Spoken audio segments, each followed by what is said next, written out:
Fayyaa keessanii har'a waan tokko qabatee isin dhufe. Innis inni akkamittiin rakkina tokko keessaa bahuu dandeenya yookiin amala keenya fooyyachuu dandeenya. Waan rakkisu akkamittiin mo'achuu dandeenya kan jedhu isteeppiiwwan tokko isinii qabatee dhufe. Amma dhumaatti yoo na dhaggeeffattanii isteeppii kana yoo hordoftan dhuguma isinitti fa'a haala kam keessaayyuu bahuu ni danda'ama, furmaata argachuu ni danda'ama. Tokkoffaa rakkoo kamillee keessaa bahuudhaaf wanti gochuu qabnu tokkoffaadhaatti rakkoon jiraachuun beekudha. Acknowledging the problem exists. Namoonni baay'een kan rakkoo tokko keessa deddeebi'anii fi rakkoon jiraachuusaa hin amanan. Ani rakkoon qabu jedhanii yaadu. Ani rakkoon qabu jedhanii waan yaadanii fi furmaata barbaaduu hin deeman. Kanaaf saayinsistoonni baay'een waan jedhu namni tokko dhukkubsatee dhukkubarraa fayyuudhaaf isteeppiin tokkoffaan dhukkuba qabaachuusaa amanuudha. Namni dhukkuba hin qabu jedhee yaadu tokko mana yaalaa dhaqee yaalamee fayyuu hin danda'u. Sababbiin isaa dhukkuba qabu jedhee yaada waan ta'eedhaaf.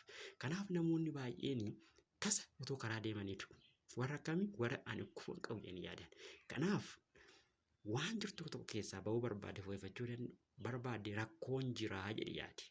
Rakkoo qabanii kan irraa fayyuu qaba, kan hin fooyyeffadhu qaba, amalan jijjiiradhu qaba jedhee yaadi. Gaafa san furmaata isaa barbaacha deemte jechuudha. Steeppiin tokkoffaan acknowledging the problem exists. Second step in maani determine what the problem is. In lammaffaa gubbaatti rakkoon jiraachuusaa biyyattii lammaffaatti rakkoowwan san listi godhi. Nan qaba rakkoo amalaan fooyyeffadhuun qaba jechuun gahaan ta'u. Ittaanii maanni amalisummaan tokko tokko isaanii listi godhi. Spiritually dhamoo, physically dhamoo, mentally dhamoo, economically dhamoo karaawwan arfan kanaatiin amallati irraa fayyuu barbaadu, jijjiiramuu barbaadu maal akka ta'e tokko lama jedhee tarreessi. Sadaffaa believe as you can solve these problems or take responsibility about all these problems.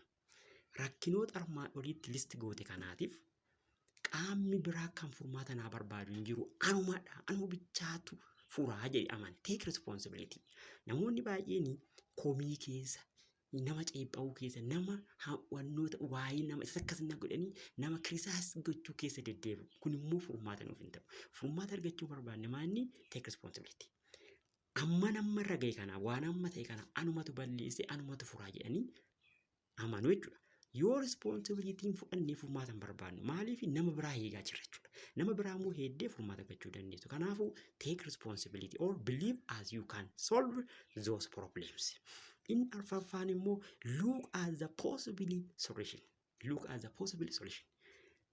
Steeppiiwwan nama maddee jettee tarreeffattee amanteen booda steeppiin arfaffaan maanni furmaata kanaaf ta'u. Furmaata rakkoowwan kanaaf ta'u tarreessu. Inni shanaffaan immoo maanni take the best solutions.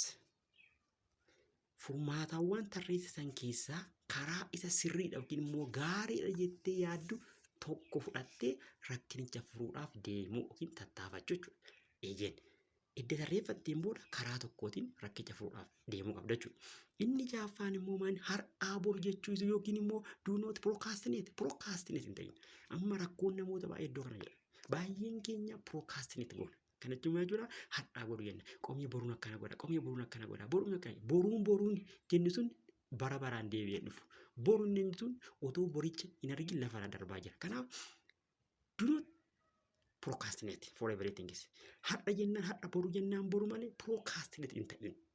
Procrastinate goota jennaan inni har'aa boruudhaan inni boruuf taane akka guyyaa dheerachaa deema. Yoo akkas taate rakkoo kamillee furmaata barbaaduu hin dandeessu. Inni torbaffaan maanni inni torbaffaan self discipline ta'i. Be self discipline person. Yookiin immoo self discipline qabaadhu. Seera mataa kee qabaadhu. Ila jireenya kee keessatti self discipline hin taatu taanaan furmaata kam yookiin jijjiirama irratti fiduu hin dandeessu. Jijjiirama ofirratti fiduu yoo barbaadde self discipline qabaachuun dirqama kee ta'a jechuudha. Self discipline ta'a jechuudha. Will power otoo hin taane yookiin immoo motivate yeroo hundumaa inspire ta'u otoo hin taane self disciplineetu consistency qabaachuu keetiif bu'uura yookiin immoo garaantii ta'a waan ta'eef self discipline qabaadhu. Inni saddeettaffaan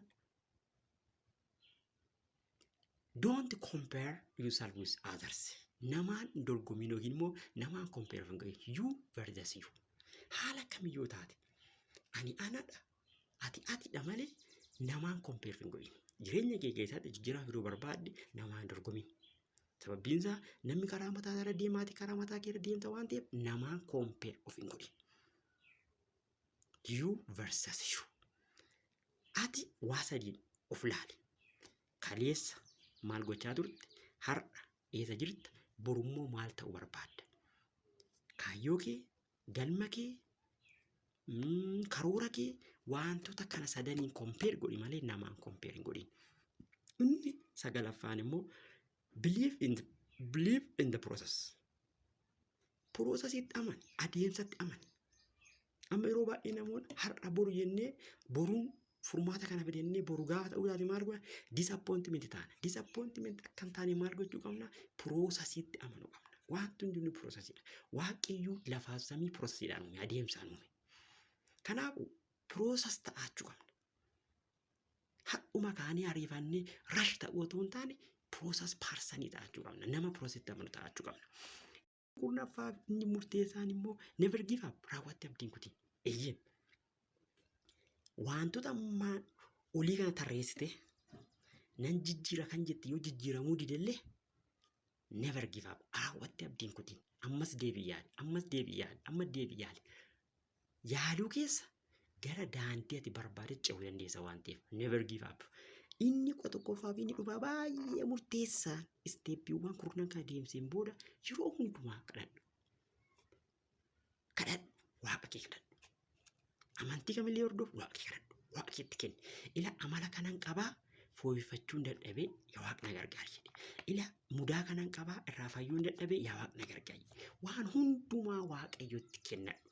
Yoo kadhatte yeroo hundumaa kadhatte amala kam keessaallee fooyya'uu jireenya kamillee jiraachuu akka dandeessu abdiin qaba. Baay'ee galatooma. Fayyaa naa ta'a.